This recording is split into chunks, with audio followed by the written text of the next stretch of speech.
la maladie d'Alzheimer. Donc, il s'agit bien de, classiquement, dans la pensée courante, les gens parlent de vieillissement. Bon, c'est peut-être une forme de vieillissement pathologique, mais c'est défini rigoureusement comme une maladie dégénérative du cerveau qui est caractérisée par une perte progressive, durable et irréversible des cellules, des fonctions mentales, des fonctions intellectuelles, cognitives, pour ne parler que de celles-là. Donc, c'est la cause la plus fréquente de troubles cognitifs majeurs. Donc, la cause la plus fréquente de démence. Quand on parle de démence ici, c'est quoi? C'est une altération progressive, durable et irréversible des facultés mentales ou intellectuelles et avec un ralentissement des activités de la vie quotidienne et une réduction de l'autonomie de la personne. On ne parle de démence que chez une personne qui a présenté des symptômes au moins pendant plusieurs mois, on va dire pendant classiquement 6 mois.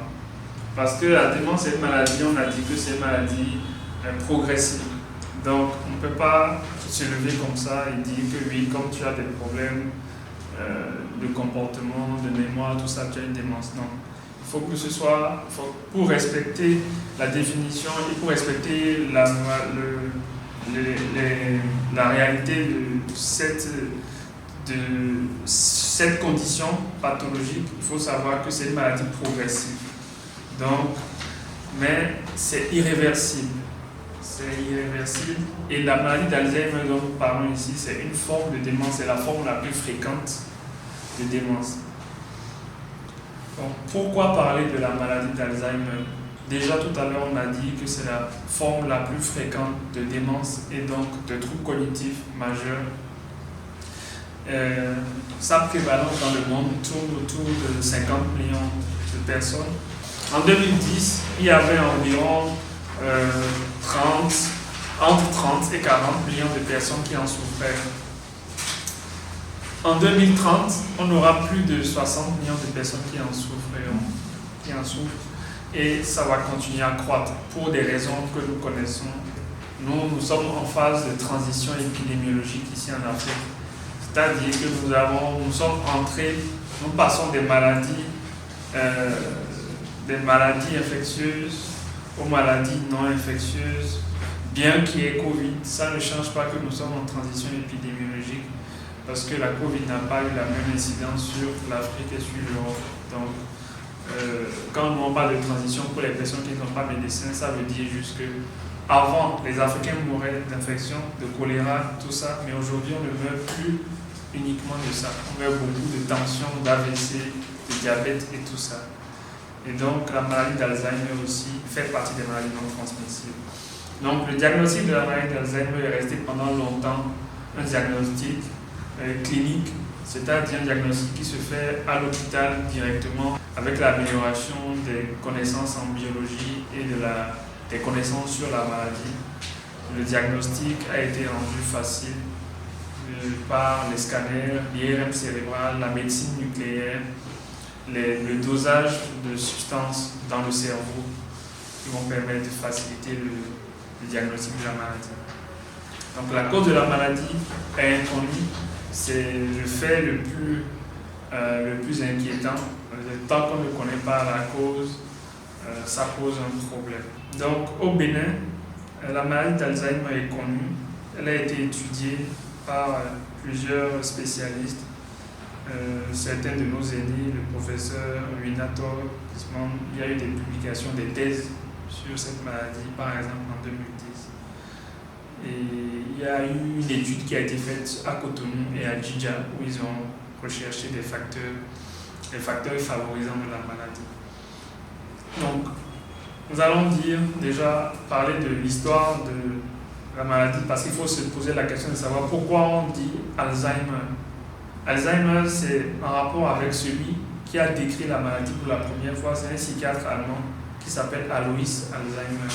Il a décrit la maladie pour la première fois en 1906, si je ne me trompe pas, lui.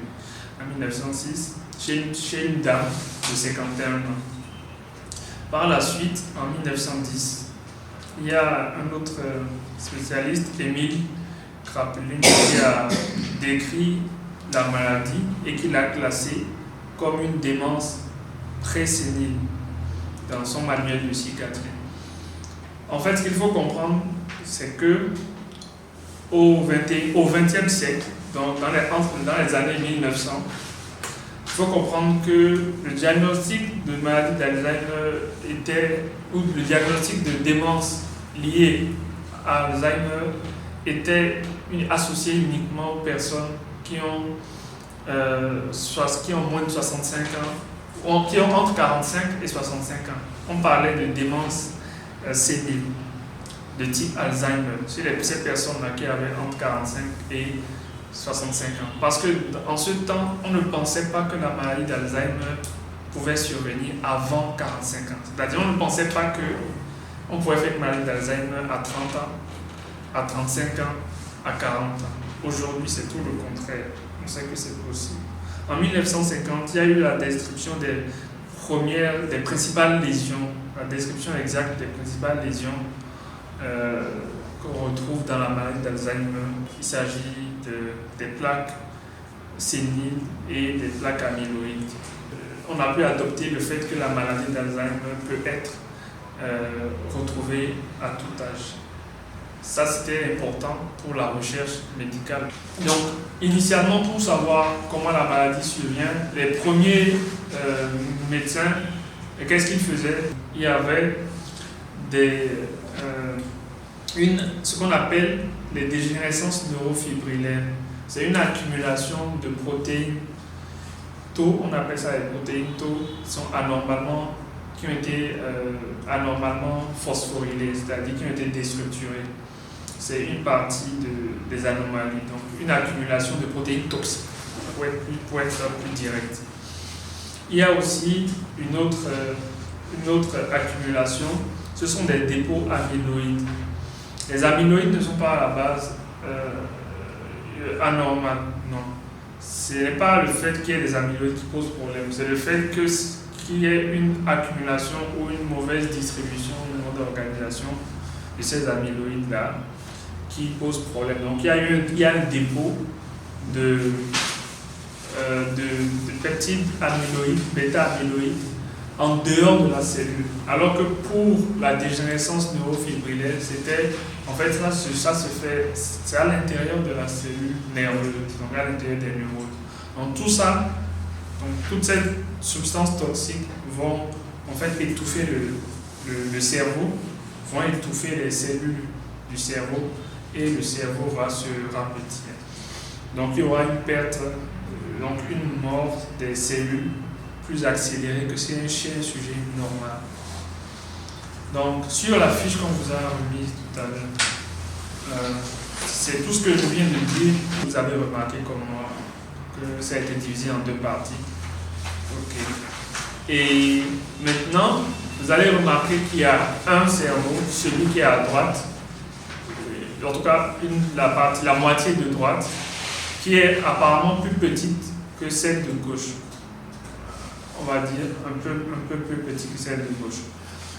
Et vous allez remarquer que les espaces sombres qu'il y a sur cette moitié-là sont plus larges que sur l'autre moitié.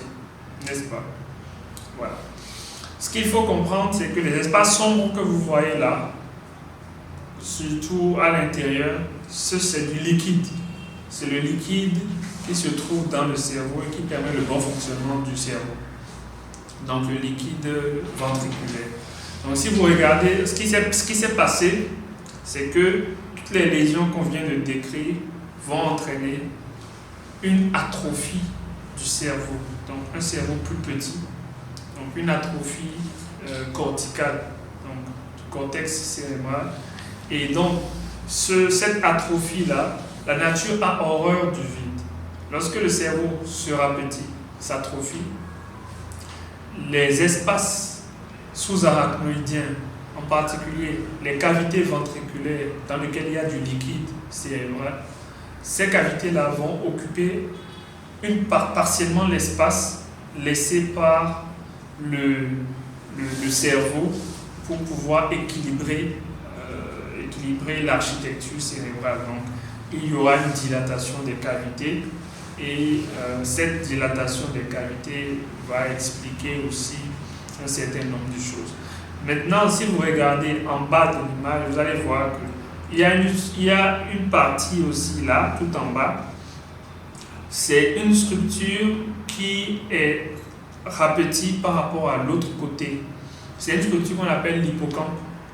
L'hippocampe, c'est une partie du cerveau. C'est une partie du lobe temporal.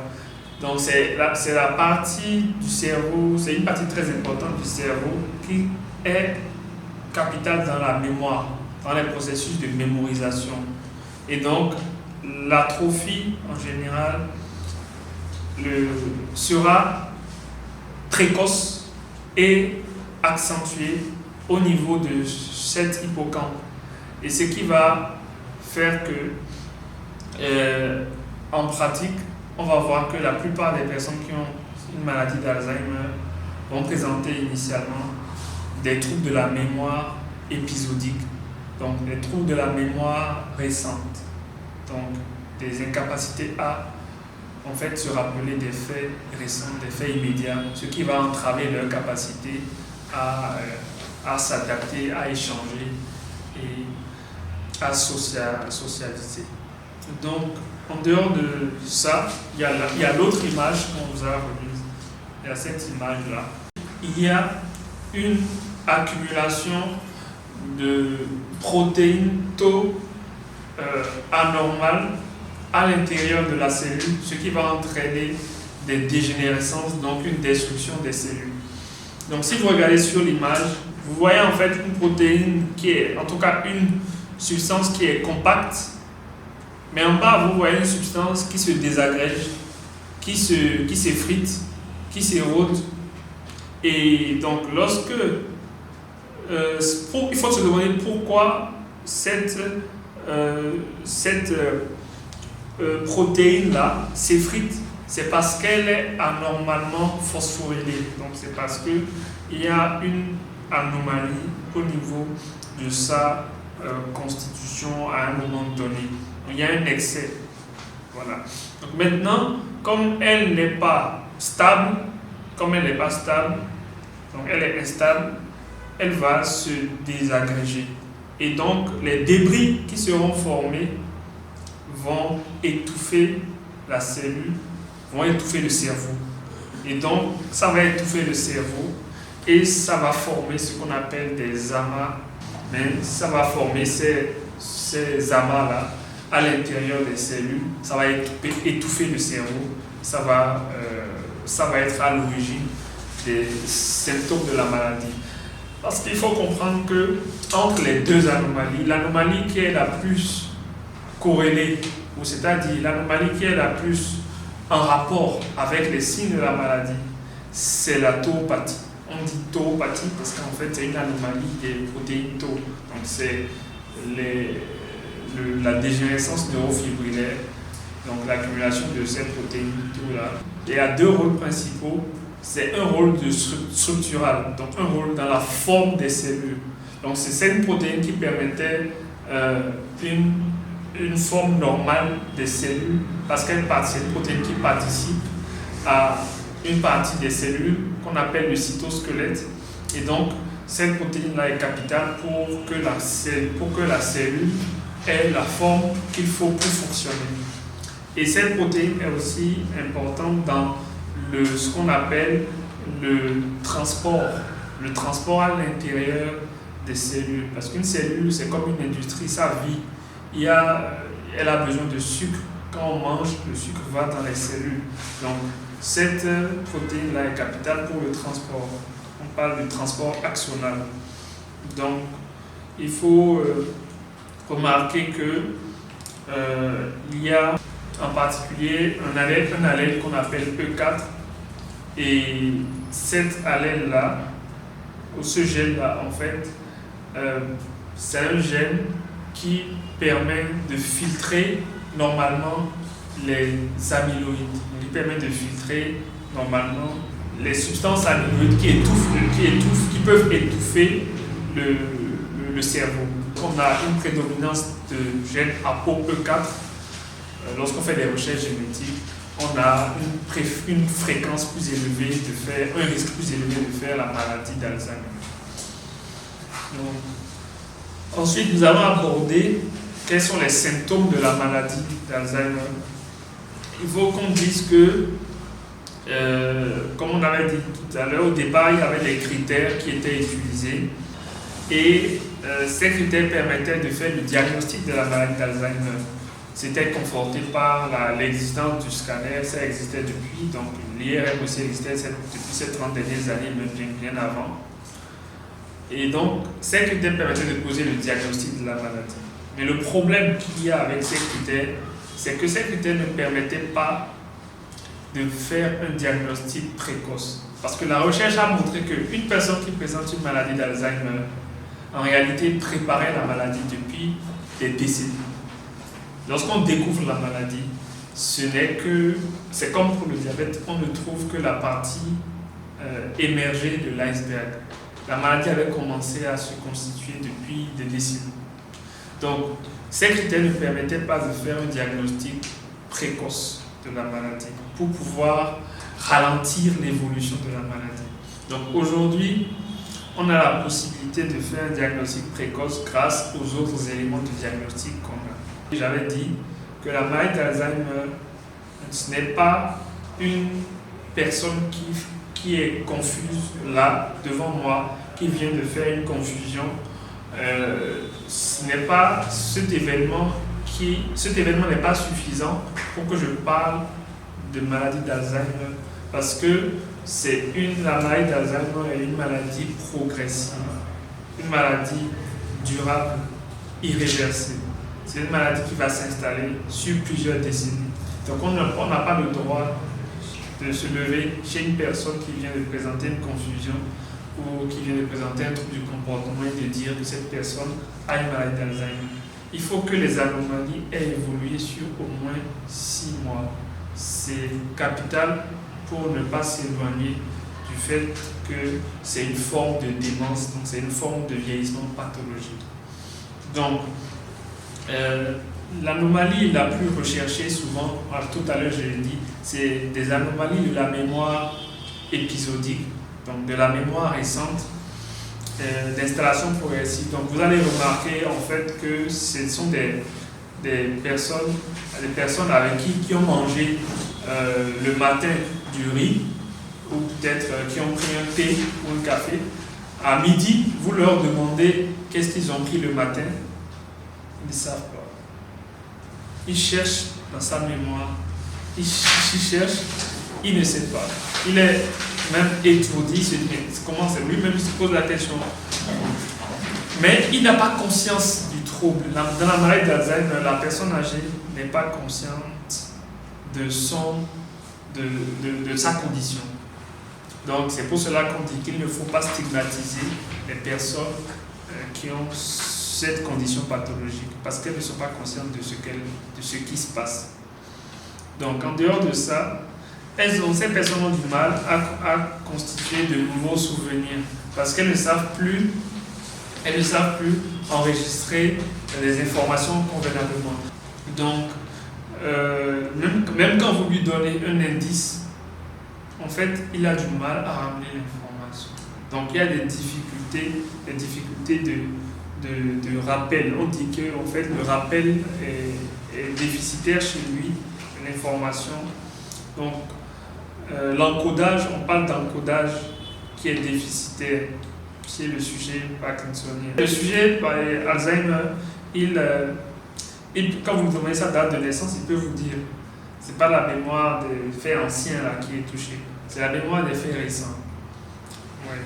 Donc en dehors de ça, nous avons maintenant, en dehors des troubles de la mémoire immédiate, de la mémoire récente épisodique, vous avez une atteinte d'un autre domaine cognitif. Et il peut s'agir du langage. Donc ce sont des personnes qui parfois perdent leurs mots, ce sont des personnes qui font des phrases incomplètes, qui peuvent sauter des mots ou qui sont incohérents dans leur langage. ça peut arriver. Et il y a cette personne aussi, parfois, les troubles de l'attention et de la concentration. Ce sont des personnes qui n'ont plus la même capacité de concentration qu'habituellement. Et ils ont des difficultés aussi dans les tâches de la vie quotidienne.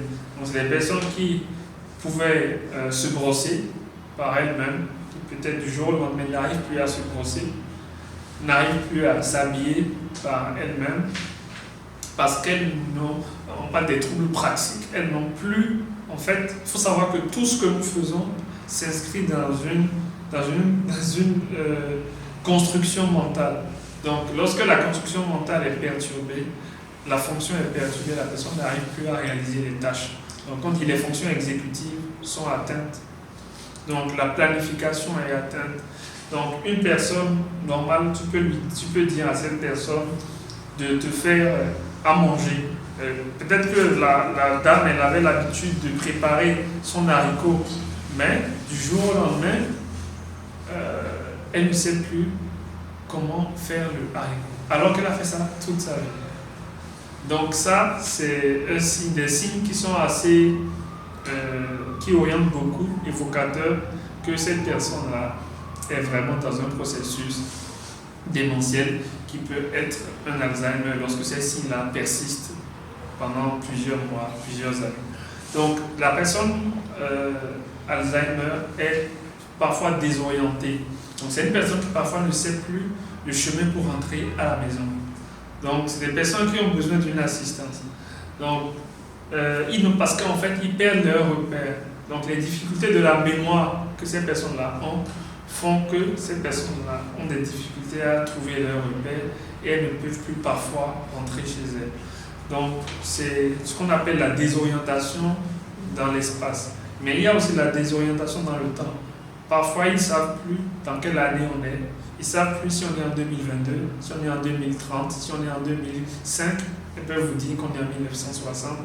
Et elles peuvent vous dire des mois qui ne sont pas les mois. Elles peuvent penser qu'on est en été alors qu'on est en temps d'harmattan, des choses comme ça.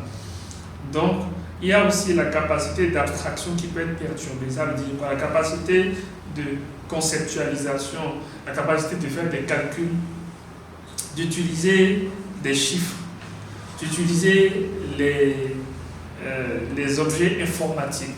Déjà, dans cette génération-là, ils ont du mal à utiliser les outils informatiques comme les jeunes. Et là, c'est aggravé parce que pour utiliser les outils informatiques, il faut un minimum d'abstraction. Donc, il y a un manque d'intérêt parfois. Donc, c'est des personnes qui sont parfois, on dit qu'elles sont parfois apathiques. Donc, il y a un manque d'intérêt. Elles n'ont plus envie de faire quoi que ce soit. Donc les gens se posent la question pourquoi du jour au lendemain une personne qui était dynamique tout le temps, énergique, qui voulait tout le temps faire quelque chose, du jour au lendemain la personne ne veut plus rien faire. Là c'est des signes vraiment qui ne mentent pas. Vous avez une personne qui initialement avait sa chambre toujours rangée, les objets rangés, qui du jour au lendemain se retrouve dans un bordel. Tout est en désordre. La personne va chercher son portable dans le réfrigérateur, fait des choses bizarres. Donc tout ça, c'est possible. Et maintenant, la capacité de juger. Au vu de toutes ces perturbations, il faut se dire que la capacité de jugement, la capacité de raisonner peut être altérée. Donc dans les situations d'urgence, une personne, Alzheimer, peut avoir du mal à faire un choix idéal. Et ça peut être compromettant pour cette personne elle-même dans des situations d'urgence. Parce qu'il faut pouvoir choisir. Lorsqu'on a peut-être un feu à la maison, il faut savoir qu'il faut aller prendre l'extincteur et mettre au niveau du feu pour éteindre le feu. Mais si la personne va prendre une bûchette d'allumettes pour encore allumer le feu, va prendre de l'essence pour compléter, vous imaginez ce que ça peut donner. Donc ces personnes-là n'ont plus une capacité de jugement correcte. Donc il faut en prendre compte. Et maintenant, il y a des troubles neuropsychiatriques, des troubles mentaux qui sont parfois associés et ces troubles vont beaucoup se répercuter sur la vie quotidienne. Donc vous pouvez avoir des sauts d'humeur, donc une personne qui, lors d'un enterrement, se met à rire et la famille et les gens sont dépassés, mais cette personne ne sait pas ce qu'elle fait. Et si la famille ne savait pas, ne prenait pas ça en compte, la famille ne comprendrait pas que cette personne ne doit pas être emmenée au cimetière ou dans ce lieu, parce que cette personne n'a pas la capacité d'avoir un comportement socialement acceptable. Et donc, cette situation peut créer des problèmes ou peut frustrer la famille, c'est vrai, mais ça peut frustrer plus encore la personne, parce que tout le monde commencera à regarder la personne comme un extraterrestre, comme quelqu'un de méchant, alors que la personne, pour elle, ce qu'elle fait est normal. Donc il faut pouvoir prendre en considération le fait que la personne peut avoir des sauts d'humeur, peut avoir des délires, des hallucinations à un moment donné. Et ces signes-là, ces derniers signes dont j'ai parlé, sont des signes de mauvais pronostic, donc sont des signes que la maladie a évolué rapidement et qu'on est dans les stades évolués de la maladie. Donc ensuite, il y a d'autres manifestations, mais ce sont des manifestations plutôt neurologiques. On peut avoir un syndrome de Parkinson dans la maladie d'Alzheimer. Donc on peut avoir en fait associé un ralentissement parkinsonien. On peut avoir donc un syndrome qui est à une origine chez le neurologue. Quand il va évaluer cette personne, il peut trouver ça. Et donc il peut trouver, mais souvent il n'y a pas de tremblement, il n'y a pas un tremblement franc comme dans les maladies de Parkinson les plus fréquentes. Donc on peut avoir aussi chez ces personnes-là une épilepsie, parce qu'on a vu que le cerveau, le cortex cérébral est réduit, et donc on peut avoir une épilepsie, donc des crises liées à ça. Donc c'est pas à cause de la maladie, c'est pas la maladie d'Alzheimer qui crée ça, mais c'est juste un facteur de facilitation, juste un facteur associé. Donc c'est juste une des conditions favorables pour que ces maladies-là, qui n'étaient pas là, surviennent. Donc les autres signes, ce sont des signes au niveau, lorsqu'on fera des examens complémentaires, donc des analyses. Donc là on fera des analyses du liquide cérébral. Donc, les médecins, les neurologues ou les médecins ont l'habitude de faire des prélèvements du liquide qui passe dans le cerveau. Donc nous avons l'habitude de faire ces prélèvements, et dans ces prélèvements on va rechercher les protéines qui sont anormales. Donc on va analyser, rechercher la protéine tau anormalement phosphorylée, et on va rechercher aussi les amyloïdes. Et donc en fonction de la quantité et des types de protéines qu'on a au niveau de ce liquide cérébral, on pourra dire que les taux sont soit assez élevés et sont en rapport avec une maladie d'Alzheimer, ou que les taux sont trop faibles et qu'il faut rechercher autre forme de démence ou autre chose. En dehors de ça, il y a une image qu'on vous a remise sur le cerveau, et cette image-là, c'est l'image de l'IRM cérébral. Donc, en général, aujourd'hui, c'est l'imagerie de référence, c'est l'IRM cérébral, une IRM morphologique, c'est disponible ici au Bénin. Donc, on peut faire cette imagerie pour rechercher une atrophie du cerveau dans des zones bien spécifiques, et cette atrophie-là permet d'orienter vers la maladie. Quand vous regardez, en fait, le cerveau, ça c'est une image réelle, c'est une image du cerveau. Et quand vous regardez bien, vous allez remarquer que il y a plus de trous noirs au niveau de l'image de droite que de l'image de gauche. Si vous regardez, vous allez voir que les cavités dont on avait parlé tout à l'heure sont beaucoup plus grosses. Sont beaucoup plus grosses sur l'image de droite que sur l'image de gauche. Et ici, la structure dont on parlait tout à l'heure, qu'on appelle l'hippocampe, tout en bas de l'image, cette structure-là est plus petite que sur l'image B que sur l'image A. Et donc, cette atrophie hippocampique Donc cette réduction-là de la structure de l'hippocampe est liée à ce qu'on appelle les troubles de la mémoire immédiate, de la mémoire récente épisodique. Et c'est un signe capital de la maladie qui est fréquemment recherché quand on fait ces IRM cérébrales. On fait systématiquement les IRM cérébrales au début parce que ça permet d'avoir une évolution, une idée de la vitesse à laquelle la maladie évolue. Donc, après, il faut dire qu'il y a des formes, tout à l'heure on a dit qu'il y a des formes précoces de la maladie, des formes de la maladie d'Alzheimer qui peuvent survenir chez un sujet jeune. Donc, qui peuvent survenir entre 40 par exemple et 60 ans. Donc, c'est des jeunes vieux. Donc, c'est des personnes qui ont 40 ans mais qui présentent des signes de vieillissement. Mais ça, c'est un rapport avec des anomalies génétiques. Et aujourd'hui, c'est connu, il y a un certain nombre de gènes qui sont connus dans cette maladie. Il y a 3 gènes essentiels qui sont recherchés. C'est la préséniline 1 et 2 et vous avez le gène de l'amyloïde APP. Donc, la conséquence en fait de ces gènes-là, quand ils sont retrouvés dans les conditions qu'il faut, c'est que ces gènes qui sont associés à des formes familiales, voire des formes autosomiques dominantes de la maladie d'Alzheimer, ces gènes-là vont perturber la filtration des amyloïdes. Et donc c'est un rapport avec les plaques amyloïdes dont on a parlé tout à l'heure.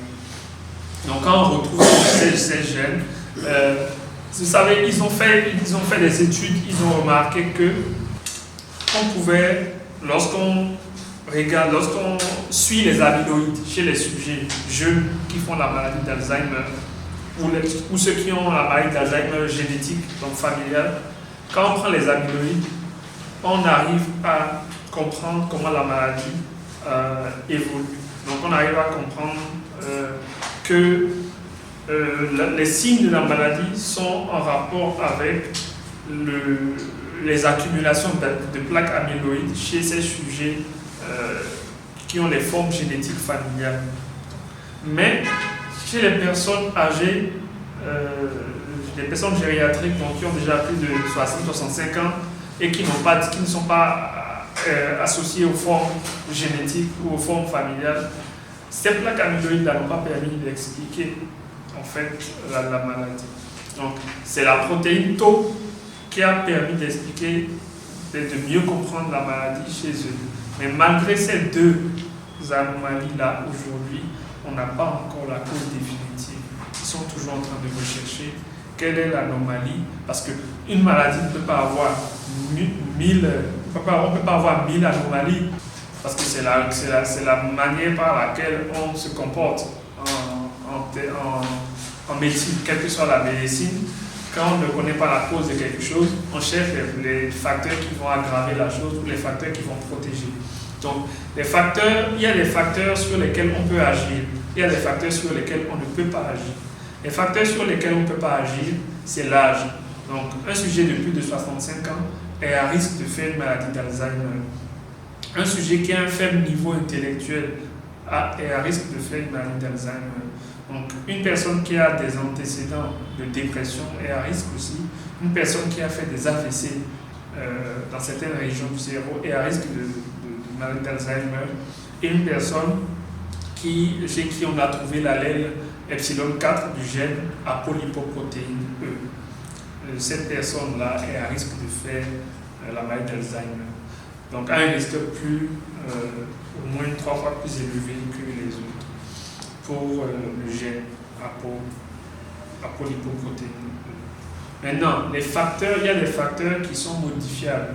Ce sont sur ces facteurs-là que nous allons agir pour prévenir, pour ralentir et pour améliorer les conditions de vie d'une personne qui peut présenter cette maladie ou qui présente déjà, qui débute déjà la maladie. Nous avons les intoxications au mercure, à l'aluminium nous avons l'hypertension artérielle, nous avons les hypercholestérolémies, l'hyperhomocystéinémie, nous avons les abus de somnifères, de benzodiazépines, d'anxiolytiques, nous avons la sédentarité, nous avons l'inactivité physique, donc c'est la sédentarité, on a le diabète, le tabagisme et l'alcoolisme. Donc ces facteurs-là vont concourir à favoriser, donc à aggraver la maladie si ils ne sont pas bien gérés. Il y a une courbe qui montre la progression de la maladie que vous avez.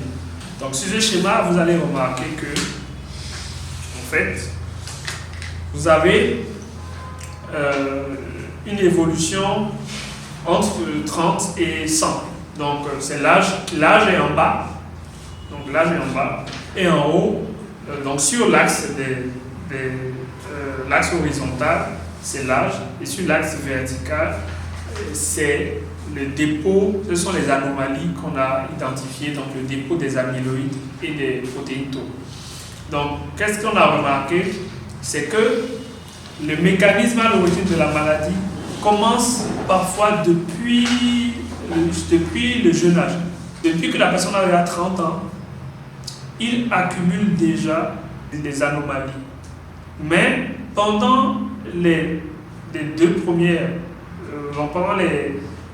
jusqu'à 60-70 ans, parfois, les anomalies ne sont pas suffisantes pour provoquer des troubles et ne sont pas suffisantes pour provoquer des symptômes de la maladie. Mais à partir d'un seuil donné d'accumulation d'amyloïdes et de protéines tau, on aura les troubles de la mémoire qui vont commencer, ou alors les troubles du langage ou les troubles du comportement. Et dès que ça va s'installer sur plusieurs mois, plusieurs années, ça va permettre de poser le diagnostic de la maladie. Et donc, on entre dans ce qu'on appelle la démence et avec progressivement une perte d'autonomie dans la vie quotidienne. Donc, le message ici, c'est de se dire que la maladie que l'on voit là n'a pas commencé maintenant. Ça a commencé depuis, mais ce n'est que la partie visible qu'on voit. Donc, maintenant, avec quoi ne pas confondre la maladie? Il ne faudrait pas confondre la maladie avec d'autres conditions pathologiques, comme par exemple certaines maladies de la thyroïde qu'on appelle les hypothyroïdies. Il faudra donc rechercher ces anomalies-là pour ne pas confondre. Il ne faudra pas confondre la maladie avec les troubles ioniques, les troubles métaboliques tels que les dysnatrémies, les dyscalcémies, donc les troubles du calcium et du sodium. Il ne faudra pas confondre la maladie avec une angiopathie diabétique, par exemple une microangiopathie qui peut toucher le cerveau. Donc, il ne faudra pas confondre aussi avec les syndromes neuro-anémiques. Donc, parce qu'il faut comprendre que l'anémie peut drainer des signes neurologiques et entraîner une confusion entre maladie d'Alzheimer et autre chose. Donc, il ne faudra pas confondre la maladie avec des maladies du foie, l'Alzheimer avec une maladie du foie, parce que dans certaines maladies du foie, on appelle l'encéphalopathie, on a une encéphalopathie hépatique. C'est-à-dire que le foie est un organe très important qui permet le fonctionnement de presque tout le corps. Donc, lorsque le foie ne fonctionne pas bien, on peut avoir des signes neurologiques. Donc, on parle d'encéphalopathie hépatique. Il ne faudra pas confondre avec ça. Il ne faudra pas confondre avec aussi les problèmes de reins. Donc, il y a certains dysfonctionnements rénaux. Donc, l'insuffisance rénale. L'insuffisance rénale peut entraîner des troubles mentaux, des troubles neurologiques qui ne vont pas se comporter comme dans la maladie d'Alzheimer. Mais il ne faudra donc pas confondre, parce que le rein permet de filtrer notre organisme. Et donc, le défaut de filtration va entraîner une accumulation de toxines dans notre corps. Et ces toxines-là peuvent aller dans le cerveau, peuvent aller partout. Et si ça va dans le cerveau, ça va donner des troubles neurologiques. Et ça peut créer une confusion avec une maladie, une démence, par exemple. Donc il ne faudra pas confondre avec des infections telles que les syphilis, formes neurologiques avec le VIH, les formes neurologiques, la maladie de Lyme. Il ne faudra pas confondre aussi avec les états confusionnels. Donc, la confusion, la différence, c'est par rapport au temps. Donc, le syndrome la confusion en elle-même ne va pas se comporter comme une confusion dans la démence, parce que dans la démence, c'est vraiment durable, ça dure longtemps et ce n'est pas associé à d'autres signes organiques comme la fièvre, etc., qu'on peut retrouver dans certaines confusions liées à une maladie organique cérébrale. Donc, il ne faudra pas confondre avec une maladie à corps de Lévy. Ce qu'il faut comprendre, c'est quoi? La maladie de Parkinson, à un moment donné, à un stade avancé, va donner une démence. Parce que, tout comme dans la plupart des maladies, là, on a une neurodégénérative, c'est une maladie neurodégénérative, ça va aboutir à une démence. Et seulement qu'il faut savoir que dans la maladie de Parkinson, la démence va survenir tardivement. Ici, on parle de la maladie d'Alzheimer, qui est une démence, qui est une forme de démence, et donc on peut confondre très facilement. Et on a dit que dans la maladie d'Alzheimer, on peut avoir un ralentissement, on peut avoir l'apparition progressive d'un syndrome parkinsonien. Donc il faut pouvoir faire la différence et savoir que c'est possible. Dans la maladie à corps de Lévy, c'est une forme de démence aussi, une forme de démence aussi dans laquelle vous avez en fait un Parkinson et vous avez aussi des délires, des hallucinations. Et vous avez, ce sont les principales maladies avec lesquelles il ne faudra pas confondre. Il y a ce qu'on appelle les démences frontotemporales, qu'on voit souvent en neurologie, avec lesquelles aussi il ne faut pas confondre. Bon, je pense qu'il ne faudra pas s'inquiéter sur le fait que vous ne connaissez pas toutes les maladies dont je parle. C'est juste à titre informatif. Il faudra quand même proposer un traitement. Donc le but dans ce traitement, c'est d'isoler le patient, d'éviter le retrait social, d'éviter de favoriser la stimulation physique et cognitive et de soutenir l'entourage du patient, puisque c'est une maladie qui rend le patient dépendant de son entourage. Et donc, on ne soigne pas seulement le malade, mais on soigne aussi son entourage. Et c'est ça qui permet à la personne de vivre plus longtemps et dans de bonnes conditions. Donc, les moyens qu'on a dans ce genre pour cette maladie, pour la maladie d'Alzheimer, on a des aides. Il y a parfois des aides à domicile, des aides soignantes.